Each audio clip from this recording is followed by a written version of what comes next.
Всем доброй ночи, друзья мои. Итак, сегодняшняя тема – тюркские элементы в русской магии. Вы знаете, друзья мои, дело в том, что народы живут рядом. За время истории, совместного проживания, грубо говоря, народов, взаимодействия народов, во времена завоеваний, во времена походов, войн, порабощения и прочее. Естественно, что народы очень многое переняли друг у друга. Народы, которые были кочевые, стали оседлые. Народы, которые не имели родины, со временем обрели родину, как, например, Османская империя, да, появилась на месте Византии.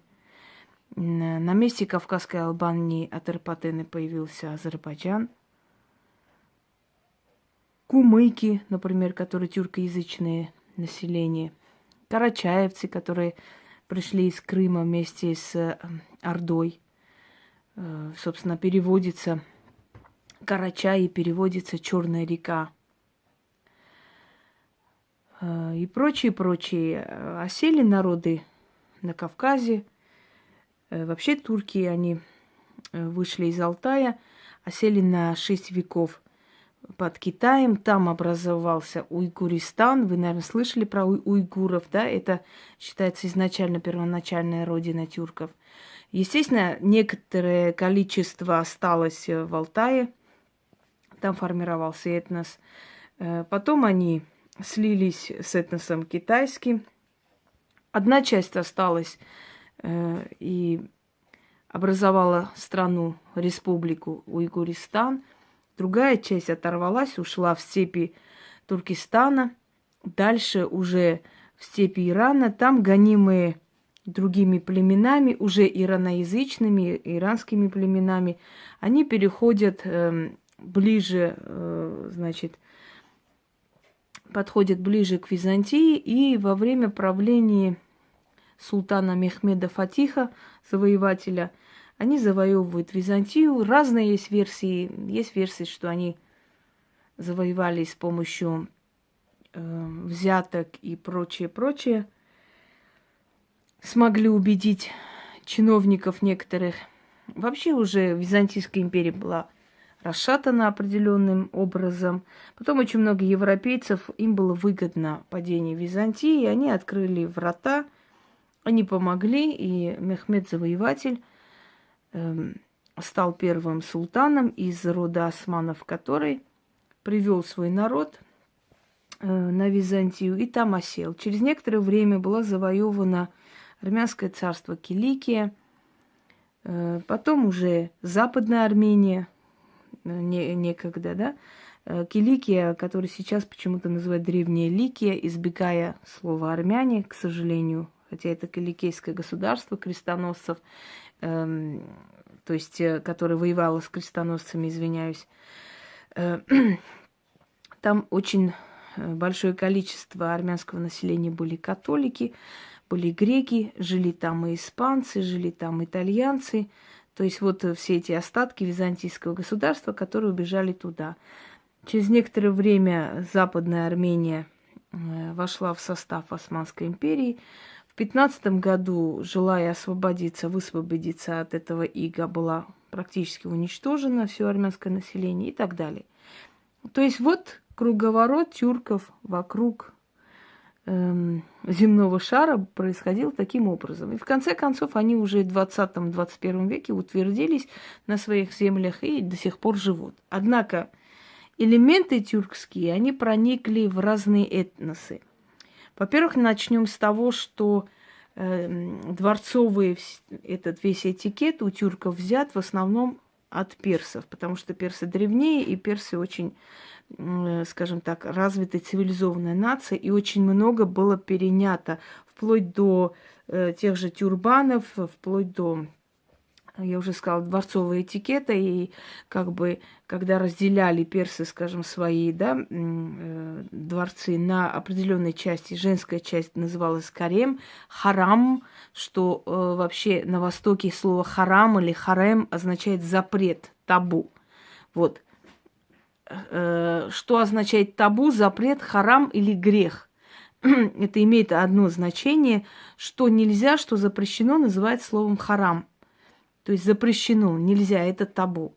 Вот эта часть, женская половина дворца или дома даже, простого дома, называлась харам, харем. То, что запрещено, то есть то, что табу. Туда заходить нельзя, кроме хозяина дома, кроме братьев иногда можно было, да, после определенного возраста уже им нельзя было заходить. То есть это женская половина. Многие считают, что это было правильно, потому что женщина свободно себя чувствовала, она могла ходить открытая, она могла себе позволить некоторые интимные, скажем, вещи, которые не могла, да, чтобы скованности не было. Она могла спокойно есть, она могла спокойно спать и приходила к мужу уже готовая после принятия там определенных процедур и так далее. Она приходила к нему всегда красивая, всегда ухоженная. И муж не видел ее ни уставшей, ни растрепанной. Он не видел эти скандалы, которые происходили там между женами и прочее, прочее. Вот гаремная система. То есть, и в этой гаремной системе, в этой темноте рождались легенды, рождалась любовь, ревность, ненависть, рождалось отравление, убийство, интриги и прочее. Поэтому Восток всегда привлекал своей необычностью. Значит, тюркоязычными являлись не только тюрки. То есть вот это алтайский язык, а на самом деле это алтайский язык, это не тюркский. Но поскольку основное количество, самый большой этнос, который на нем говорит, это тюрки, то, естественно, это называется тюркский язык. На тюркском языке говорят многие народы. Например, значит, казахи, узбеки, хотя у них есть определенное наречие, разница. У узбеков немножко перемешку с персидским. На тюркском языке говорят татары, тюркмены, уйгуры и так далее. И у каждого свое наречие, то есть видоизмененные. Говорят на этом языке карачаевцы, говорят на этом языке кумыки, говорят на этом языке азербайджанцы. Это тюркский язык, но хотя про язык как бы один, но наречие, разница между этими, ну, есть, весомая есть. Хотя они друг друга могут понять без переводчика. И поскольку, естественно, столько этносов говорят на этом языке, если вспомнить, что времена Золотой Орды на Руси, понятное дело, что очень много элементов тюркского языка вошли в русский язык. Очень много. Я некоторые выписала, не все, конечно, там много тысяч различных слов и понятий. Я просто выписала для того, чтобы плавно перейти и объяснить вам, какие понятия уже, какие элементы, какие не просто слова, какие именно поверья плавно вошли и в русскую магию в том числе. Потому что если взаимодействуют народы, ну не может не быть, как бы, знаете, какой-то общности.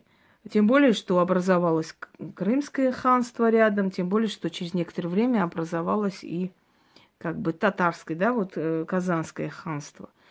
Итак, начнем, пожалуй, наверное, из слов. Вахтовый метод всем известен. Так вот, вахт означает время. Временные работы. Люди уезжают туда, полгода работают, полгода дома. На время они работают. Вахтовый метод. Далее, атаман. Казаки вообще, они перемешку кавказский, русский, тюркский этнос. И там очень много слов, взято из тюркского. А самое главное слово казак, что означает свободный. И каз – свободная птица. Гусь или лебедь, собственно говоря. И то так называется. Разницы особо никакой. Так вот, казак с тюркского означает свободный. Тот, который никому не подчиняется. Атаман – мой отец. Ата – отец. Ман – мой. Мой отец. Естественно, глава казацкого войска. Атаман – отец. Далее. Слово якшаться. Якшаться. То есть подружиться.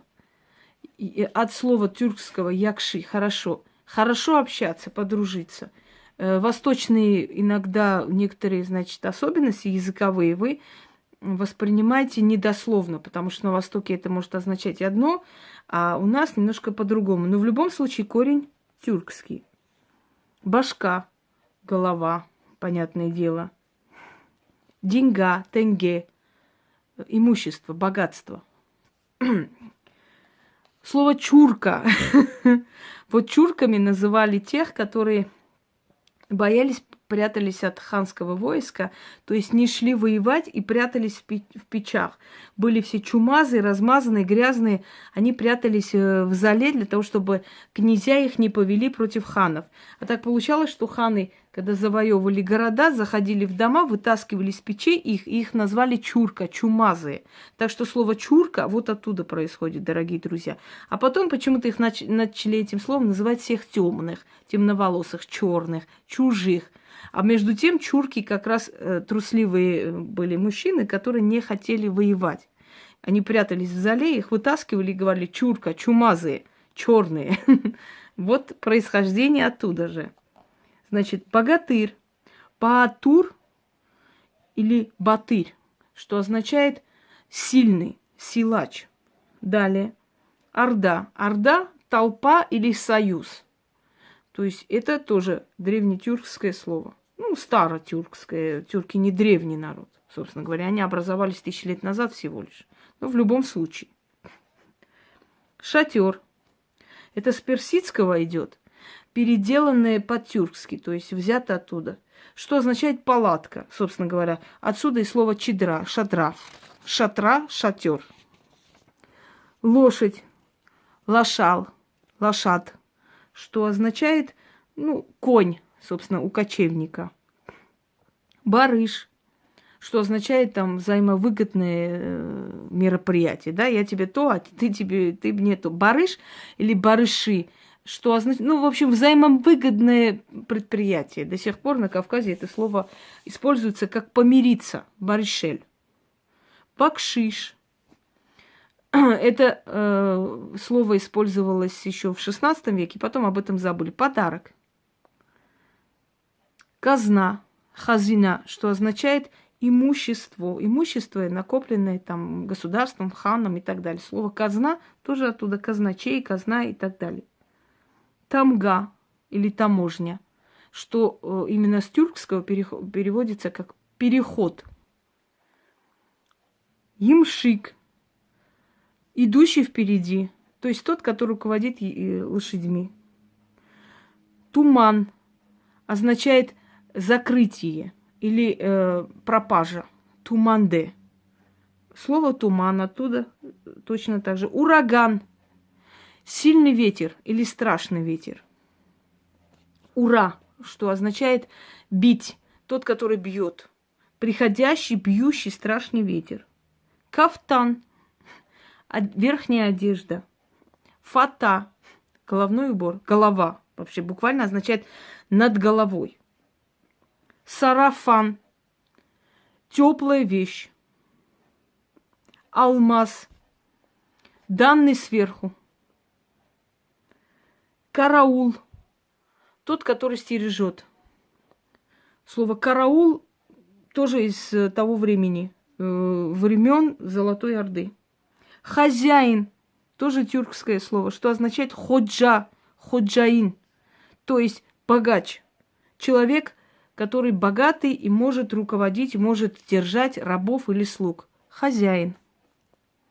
Ханжа, ханджар, что означает лицемер, лгун. Балбес.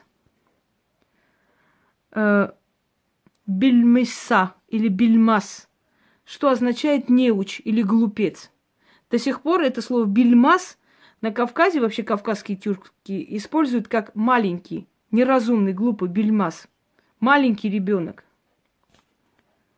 Чердак. Верхний дом или верхняя комната. Что вообще правильнее на тюркском звучит чардах. Так что, дорогие друзья, их очень много, этих элементов. Поэтому, когда некоторые бьют себя в грудь вот так прямо и говорят: «Я истинно русский ариец», в его словах процентов 20 тюркские слова, процентов 10 еврейские слова и так далее. Как говорил Карамзин, каждый русский, глядя на себя в зеркало, видит либо еврея, либо татарина, либо немца, либо еще кого-нибудь. Что я хочу сказать?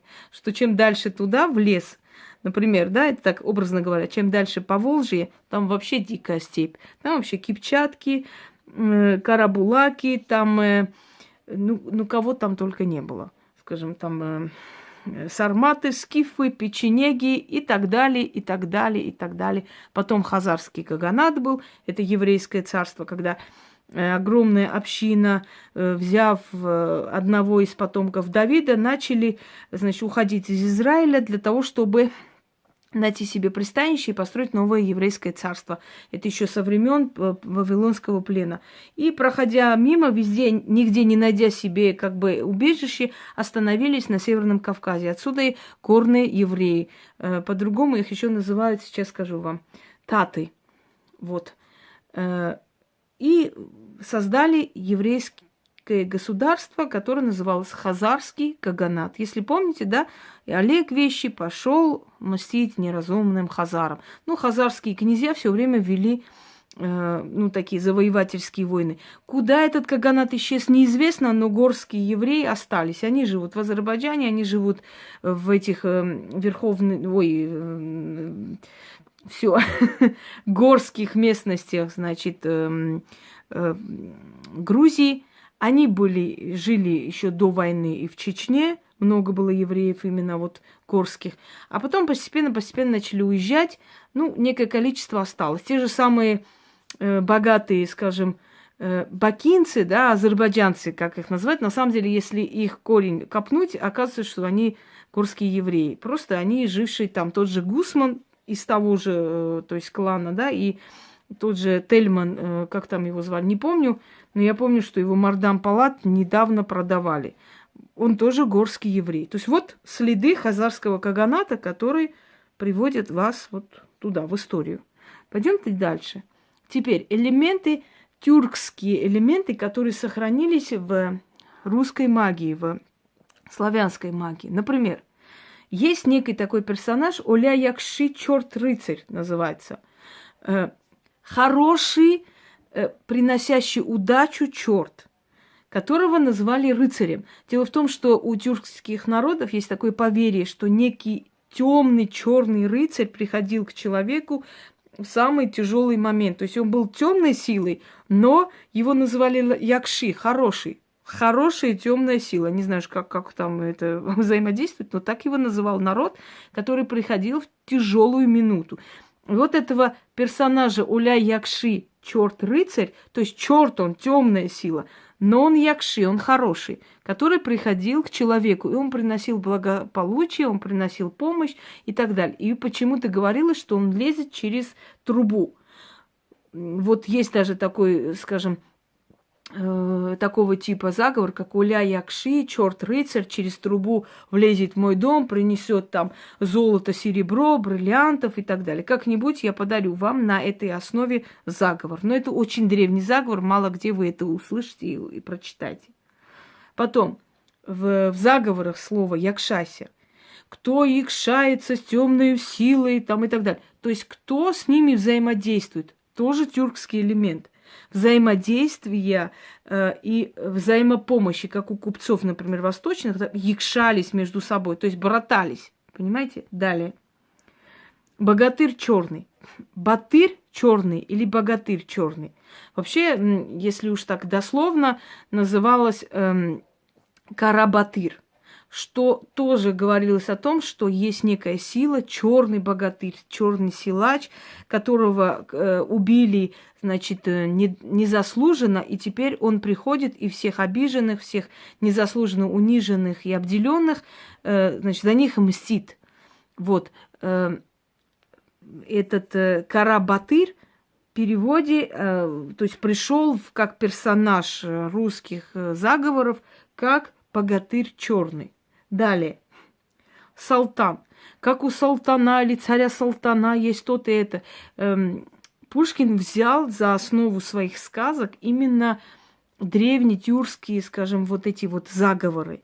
Салтаны, там, Тридевять земель, остров Буян. Буян вообще в переводе «бу» означает «это». Ян – сторона, этой стороны. Остров на этой стороне. Остров Буян. Это тоже тюркский элемент и в русской магии, и в русской этнологии, скажем так, который остался, да, в сказках. Мимо острова Буяна, царство славного Салтана. Салтан-султан, если уж, мне кажется, перевести не надо.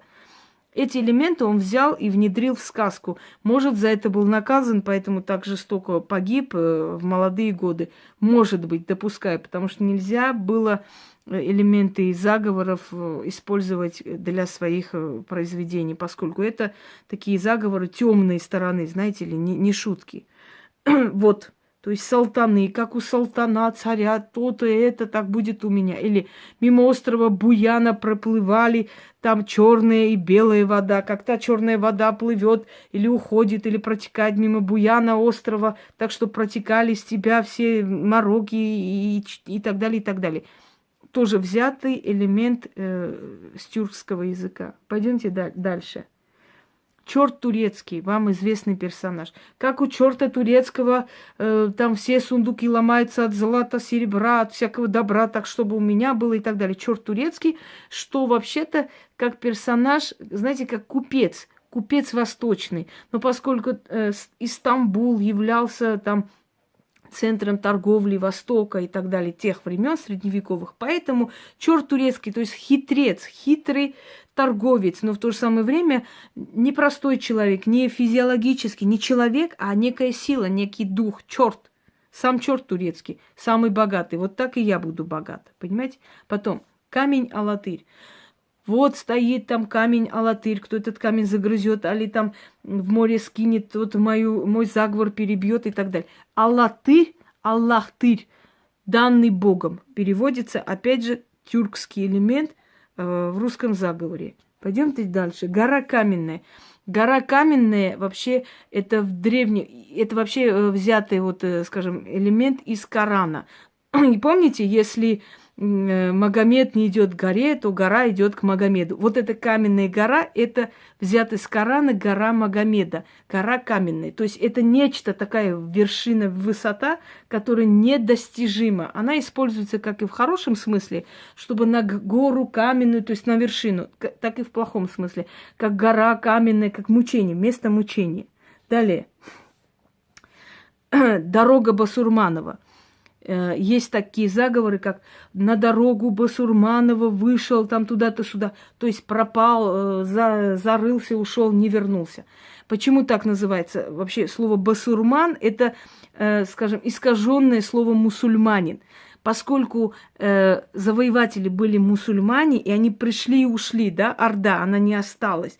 Так и считается, как я уже говорила, что заговор это как догмат, то есть одна истина связывается с другой. Как солнце встает над землею, так и я там поднимусь и так далее. То есть одна истина с другой связывается, потому что солнце-то встанет над землей однозначно, да, и значит и вы подниметесь. Вот как пришли завоеватели, басурмане и ушли, так, чтобы ты ушел из моей жизни, или ушел бы туда-то, или провалился и вообще пропал. Вот еще один элемент русского заговора, взятый с тех времен завоеваний и прочее. Далее, саван смертный. Саван смертный тебя окутаю, закутаю, закрою, зарою и так далее. Несколько есть, множество, если уж честно, да, множество различных заговоров связаны с элементами, со словом смертный саван. В саване хоронили мусульмане, а именно в Орде это было принято, а именно это тюркский элемент. Это вообще мусульманский элемент. Если уж так правильно, наверное, правильно не только тюркские элементы, а мусульманские элементы, скажем, в русских заговорах. Вот они. Саван смерти. Если человек умирал, его окутывали саван и хоронили. И эта традиция была еще домусульманская, она была на Востоке, такая традиция. И его надо было хоронить, скажем так, до того, как солнце сядет, то есть в течение одного дня. Так считалось правильным, что его держать долго нельзя было. На всякий случай, если человек вдруг живой, поскольку у них нет в традиции, да, раскрывать и очищать, скажем, мертвое тело, то оставляли некое такое окно для воздуха, что если вдруг человек живой, ему хватит воздуха, чтобы встать. Одно время для того, чтобы избегать заживо захоронений, в общем, людей, да, привязывали определенную там, значит, большую такую палку, ставили снизу вверх, и наверху колокольчик привязывали. Если человек был живой, он просыпался, дергал за это, значит, пруть, и колокол звенел. 3 дня дежурил там человек. И за эти 3 дня, если человек не просыпался, считалось, что он умер.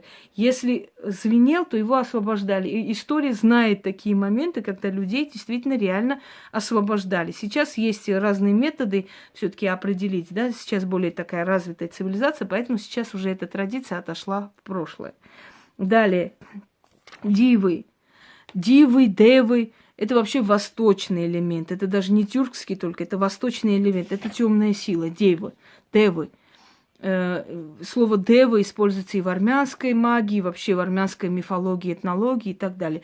Дева – это восточный элемент в любом случае, который присутствует в русских заговорах. И он как бы стал и родной, да, дивии. Дивии считается потусторонние силы. На самом деле девы, то есть демоны, вот и все. Казна купца. Как казна купца там ломается от богатства, так, чтобы мой дом был богатый и так далее. Опять же, слово казна, хазина, что означает имущество, богатство. Далее, сундук. Сундук, что означает хранилище.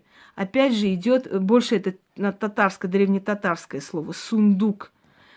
То есть хранилище, которое тоже используется, и, во-первых, и вообще в обиходе это слово уже родное свое. И, во-вторых, естественно, очень часто используется в магии, в заговорах, слово сундук. Кешиш баба.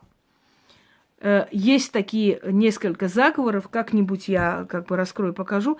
Кешиш баба, ты молишься, просишь Бога, вот как ты молишься, так чтобы... Это уже, можно сказать, взято, скажем так, тюрками или татарами, взято у христиан это слово, этот элемент, потому что кешиш баба означает священник, дословно святой отец, молящийся отец. Взято как бы у христиан в тюркскую такую, да, в тюркскую магию, а оттуда обратно. И этот персонаж кешиш баба, он присутствует и там, и тут. Далее, черная матерь или Караана. Переводе, если уж так сказать. Черная матерь, что означает тьма, темнота, потусторонность, там, матерь всех демонов и так далее. Говорят, что так ее называют тюрки Лилит, то есть демоницу, ту, которая родила всех демонов, Караана. Но ее используют в призывах, и у тюрков используется в заговорах, и используется и в русской магии. Черная матерь. Уже давно переименовали ее как бы от Караана именно черную матерь, потому что в древние времена тоже знали языки друг друга. Между прочим, хочу сказать, что Иван Грозный, будучи еще ребенком, приветствовал казанскую ханшу и говорил с ней на татарском языке. Он владел прекрасно этим языком. Когда жили народы рядом, понимаете, они учились друг у друга, естественно, и очень много перенимали. Как бы там и не враждовали, или что, все равно они перенимали. Мы живые люди. И они женились между собой, семьи создавали. Сейчас это так же, да? Естественно, они интегрировали. Естественно, интегрировала и культура, и этнология, и история, и магия в том числе. Потому что магия тоже часть культуры каждого народа. На этом пока все. Но я думаю, что эту интересную тему я как-нибудь продолжу. И еще очень многое скажу того и расскажу, что вы нигде не найдете. Вы же знаете, что мои темы, они должны быть оригинальны. Я не люблю где-нибудь что-нибудь прочитать и пересказывать одно и то же по 500 раз, кто такой домовой, кто такой леший и русалка. Уж тем более книги издавать об этом, да? Тоже не мое.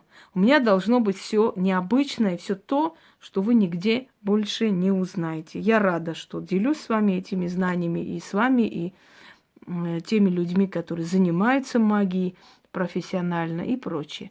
Всем удачи и всех благ.